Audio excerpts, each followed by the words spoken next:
복음이 이 땅 가운데 선포되고, 그리고 성령 하나님께서 역사하셔서 그 구원의 영광을 각 사람들에게 적용하심으로 말미암아 이 땅 가운데 교회가 세워지게 됩니다. 교회의 능력과 그 교회 안에 복 받은 사람들, 그 사람들이 등장하기 시작합니다. 그 하나님의 복음을 만난 사람은 시선이 달라집니다. 그들이 바라보던 그 시선, 바로 하늘을 바라보고 승천하신 하나님의 그 구원하심과 그 영광들이 또다시 이 땅 가운데 임하신 예수의 영 성령을 통하여 이제 이 땅을 바라보며 이 땅에 어그러진 것들을 예수의 이름으로 뭐하기 시작합니까? 고치기 시작합니다. 하늘이 이 땅 가운데 임하기 시작하죠. 하나님의 나라가 이 땅 가운데 임하게 되고, 그 하나님의 나라가 이 땅 가운데 임하는 통로는 바로 예수 그리스도의 이름의 능력이었습니다. 그 예수 그리스도의 이름의 능력이 선포될 때에, 예수의 이름이 선포될 때 하나님의 나라인 교회가 이 땅 가운데 세워지게 되는 거죠. 그래서 그 예수의 생명을 얻는 자, 이들이 바로 복받은 자다라고 말씀하는 그러한 사도들의 선포가 3장에 이루어졌습니다. 그렇게 사도들의 선포를 통하여 교회가 세워지는 과정 가운데 오늘 4장은 바로 하나님의 나라와 세상의 충돌이 일어나는 장면을 보게 됩니다. 특별히 여기서 세상이라 함은 하나님의 나라를 불법적으로 점령하고 있는 제사장들과 성전 맡은 자들과 사두개인들, 이들이 지금 계속해서 예수님 시대나 지금 사도들의 시대나 계속해서 하나님의 나라가 이 땅 가운데 세워지는 것을 방해하고 있고 충돌을 일으키고 있는 장면을 우리가 보게 되는 거죠. 이 세상이 교회 안에 들어와서 하나님의 나라 안에 들어와서 계속해서 불법으로 하나님의 나라가 이 땅 가운데 세워지고 확장되는 것을 막고 있는 것을 보게 되는 거죠. 성령의 역사와 사도들을 통하여서 예수 그리스도께서 이 땅 가운데 오게 하실 그 교회가, 신부 공동체가 이 땅 가운데 오는 것을 계속해서 방해하는 세력들이 여러분 어디 안에 있습니까? 이스라엘 안에 있었습니다. 여러분, 이건 우리가 주위에서 살펴보고 깊이 생각해 봐야 되는 거죠. 예수를 믿는다고 하는 그 과정 속에서도 끊임없이 하나님의 나라가 이루어지는 것을 방해하는 일들이 우리 안에도, 지금 이 교회 시대 안에도 일어날 수 있다라는 것이죠. 그래서 오늘은 하나님의 나라, 교회와 이 세상의 충돌의 장면들을 우리가 살펴보아야 되는데, 오늘 4장 1절부터 4절까지의 핵심은 무엇입니까? 예수 안에서 죽은 자의 부활이 있다라고 그렇게 선언하는 것을 바로 이 종교 지도자들이 듣기를 싫어했습니다. 그럼에도 불구하고 계속해서 복음이 전해지고, 복음이 전해질 때 그 예수를 믿은 사람이 4절 끝에 보니까 남자의 수가 약 5천이나 되었더라, 이렇게 기록을 하고 있죠. 여러분, 남자의 수가 5천이나 되었더라라고 말하는 순간 여러분 복음서에서 등장하는 한 표적을 우리가 떠올려 볼 수 있습니다. 오병이어라는 표적이죠. 여러분, 오병이어의 표적을 경험했던 많은 무리들은 예수를 뭐 삼으려고 합니까? 임금 삼으려고 했습니다. 그 임금은 어떤 임금입니까? 자신의 모든 요구를 이루어 줄 수 있는 그러한 세상 임금을 상징하고 있었습니다. 그런데 예수님은 너희들이 원하는 그 세상 임금 아니란다, 내 살과 피를 먹고 마시는 자는 영생하게 될 것이다 라는 것에 대한 말씀을 해 주셨죠. 그러니까 그 무리가 어떻게 됩니까? 무리가 예수 신앙 어렵다라고 말하면서 예수를 모두 다 떠나버렸던 사건이 바로 오병이어 사건이었습니다. 여러분, 여기서 중요합니다. 교회가 이제 어떤 길로 갈 것인가가 중요합니다. 여러분, 교회가 어떤 길로 가야 하는가? 계속해서 그 남자만 5천 명이었던 그 오병이어 표적 이후에 나타났던 것처럼 많은 사람들이 예수를 따르는데, 그 따르는 목적이 자기의 그 드러난 육체의 피로만 채워줄 그러한 임금을 요구하고 있던 그 오병이어 표적의 민중들의 반응으로 갈 것인가, 아니면 정말 예수님께서 말씀하셨던 내 살과 피를 먹고 마시는 자는 영생한다라고 말하는 예수 복음으로 갈 것인가, 중요한 갈림길에 서 있습니다. 이 갈림길 속에 이제 5절부터 나타나는 충돌들이 우리에게 나타나는 거죠. 여러분, 우리는 보아야 합니다. 누가 왕입니까? 예수가 왕이십니다. 그런데 그 예수는 어떤 왕이십니까?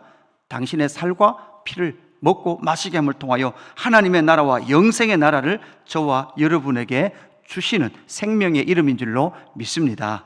먼저는 어떤 충돌이 일어납니까? 권위의 충돌이 일어납니다. 7절 말씀에 보면 이렇게 말씀하고 있죠. 사도들을 가운데에 세우고 묻되 너희가 무슨 권위와 누구의 이름으로 이 일을 행하였느냐, 이렇게 말씀하고 있죠. 사도들이 가운데 세우고 묻되 너희가 무슨 권위와 누구의 이름으로 이 일을 행하느냐, 이렇게 말하고 있습니다. 여기서 권위 논쟁이 일어나게 되는 거죠. 여러분, 이 권위 논쟁은 원래 언제부터 있었습니까? 누구 때부터 계속되어 왔던 문제였습니까? 바로 예수님 때부터 계속해서 있어 왔던 일입니다. 제가 뭐 틀렸습니까? 예.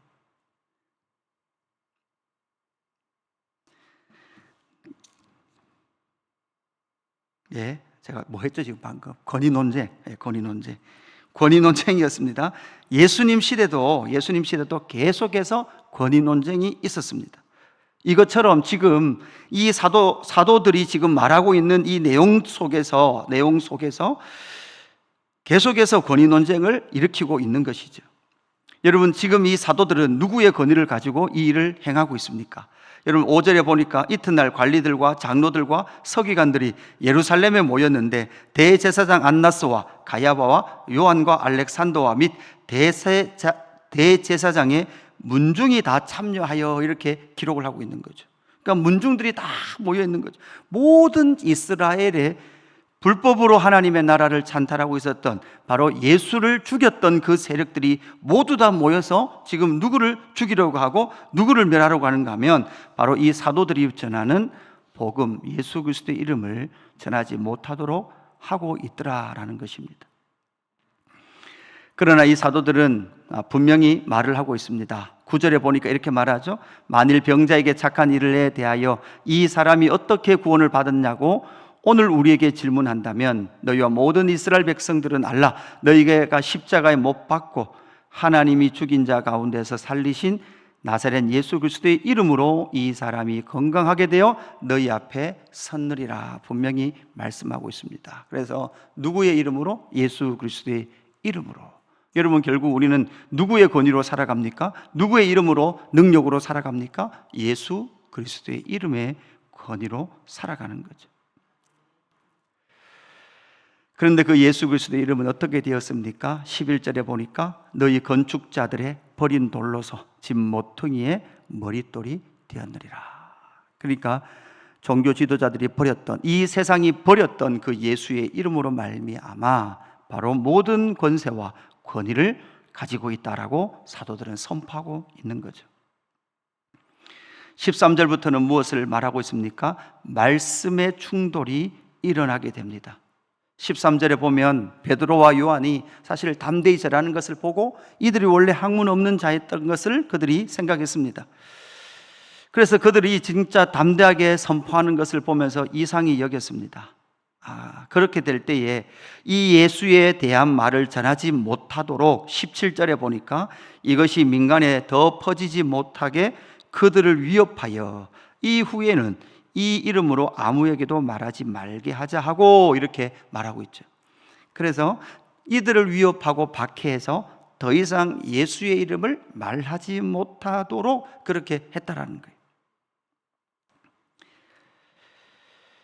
그럴 때 19절 말씀 보십시오. 베드로와 요한이 대답하여 이르되 하나님 앞에서 너희의 말을 듣는 것이 하나님의 말씀을 듣는 것보다 옳은가 판단하라, 이렇게 말하고 있습니다. 결국 여러분, 말씀을 전할 때, 말씀이 말씀되게 할 때 바로 하나님의 나라 가운데는 강력한 충돌이 있었고, 그럼에도 불구하고 이 사도들은 하나님의 말씀을 듣는 것이 옳다라고 분명히 말씀하고 있는 거죠. 그 무리들은, 그 지도자들은 지금 무엇을 신경 쓰고 있습니까? 21절에 보니까 관리들이 백성들 때문에 이렇게 말을 하고 있습니다. 그리고 여러분, 이 관리들은 계속해서 누가 문제인 거예요? 백성들이 문제인 거예요. 다른 말로 하면 백성들이 듣기 좋은 것, 그리고 백성들이 듣기 좋게 함을 말미암아 여러분 누구를 따르게 하는 거예요? 자기들을 따르게 했다는 거예요. 자기들을. 지금 사도들이 전하는 이 복음은 누구를 따르게 해야 합니까? 예수 그리스도를 따르게 하는 말씀이거든요. 누구를 따를까 하는 그 문제입니다. 진리의 말씀이 선포될 때 누구의 이름이 드러납니까? 예수의 이름이 드러나고, 예수의 이름이 드러나야만 누구를 따르게 됩니까? 예수를 따르게 됩니다. 사람이 아닙니다. 우리는 절대 사람을 따르지 않습니다. 우리는 예수 그리스도만 따릅니다. 예수 그리스도의 그 말씀을 따르는 것이죠. 권위의 충돌이 일어났다면 말씀의 충돌이 일어났습니다. 또한 23절부터는 여러분 성령 충만과 세상이 충돌하고 있는 거죠. 23절에 보니까 이제 어떻게 됩니까? 사도들이 그들을 놓아줍니다. 그럴 때 사도들이 그 동료에게 가서 제사장들과 장로들의 말을 다 알립니다. 여러분, 그러니까 이 사도 공동체가 함께 이 지금 제사장들과 장로들의 그 위협을 교회 공동체에게 전하니까 교회 공동체가 함께 그냥 위협받고 두려워 떠는 것이 아니라 그때부터 뭐 하기 시작합니까? 24절에 보니까 그들이 듣고 한 마음으로 하나님께 소리를 높여 이르되, 그들이 지금 무엇하고 있습니까? 한 마음으로 하나님께 기도하고 있는 거죠. 오늘 31절 말씀이 어떻게 끝납니까? 빌기를 다음에 모인 곳이 진동하더니 무리가 다 성령에 충만하여 담대히 하나님의 말씀을 전하니라. 무리가 다 무엇으로 충만했다고요? 성령으로 충만했습니다. 이것이 바로 교회 공동체의 특징이었죠. 그 모든 위협과 협박과 박해를 이겨갈 수 있는 그 힘과 능력이 어디에서 왔습니까? 그들은 함께 모여서 그들이 듣고 한 마음으로 하나님께 소리 높여 이르되, 이렇게 하면서 천지를 창조하시며 만물을 통치하시는 그 하나님 앞에 기도하며 나갈 때 그들이 무엇했습니까? 성령으로 충만해서 29절 이렇게 말합니다. 주여 이제도 그들의 위협함을 굽어 보시옵고. 여러분, 계속해서 앞으로 교회 공동체 가운데는 무엇이 있을 거라고 말합니까? 바로 그들의 위협이 앞으로도 있을 거라고요. 여러분, 이들은 위협이 없도록 기도한 것이 아니라 위협이 있음에도 불구하고 또 종들로 하여금 담대히 하나님의 말씀을 전하게 하여 주시옵고, 이렇게 그들은 기도하고 있더라는 거죠.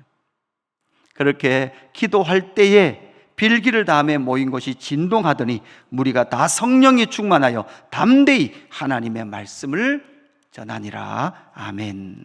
오늘 이 말씀을 통해서 예수 그리스도를 통하여서 또한 성령이 이 땅 가운데 오심을 통하여 세워진 교회가 앞으로 전진하면서 만나게 될 수많은 그 위협과 박해 속에 어떻게 승리하며 갈 것인가를 우리는 분명히 보게 됩니다. 권위 논쟁, 권위의 충돌 속에 우리의 모든 권세는 누구에게 있습니까? 예수의 이름에 있습니다. 그리고 말씀의 모든 충돌 속에서도 끊임없이 우리가 붙들어야 될 것은 민중과 사람이 아니라 하나님의 말씀이다 라는 것과, 그렇게 박해와 협박이 있을 때 온 성도들이 한 마음으로 모여 기도하며 하나님의 영광 가운데 기도하며 나아갈 때 그들이 성령 충만을 받고 교회가 이 땅 가운데 든든히 세워져 간다는 것을 기억하시고, 오늘도 이 땅 가운데 하나님의 나라로 하나님의 백성으로 살아가는 저와 여러분의 삶이 되기를 주님의 이름으로 축복합니다. 아버지 하나님, 감사합니다. 주님께서 이 땅 가운데 세우신 교회, 하나님의 나라를 살아가게 하시고, 그 하나님의 나라가 충돌과 갈등과 박해와 협박이 있음에도 불구하고 예수 그리스도의 그 이름의 권세를 가지고 하나님의 말씀을 이 땅 가운데 살아가며 전하며 살아가는 저희들 될 수 있도록 역사하여 주옵소서. 하나님, 백성들의 그러한 시선과 백성들의 그러한 지지가 아니라 하나님 아버지야, 우리 주 예수 그리스도의 말씀과 성령의 충만을 받아 믿음의 사람으로 담대히 살아가는 저희의 삶이 되게 하여 주옵소서. 감사함을 드리며 구주 예수 그리스도의 이름으로 기도드리옵나이다. 아멘.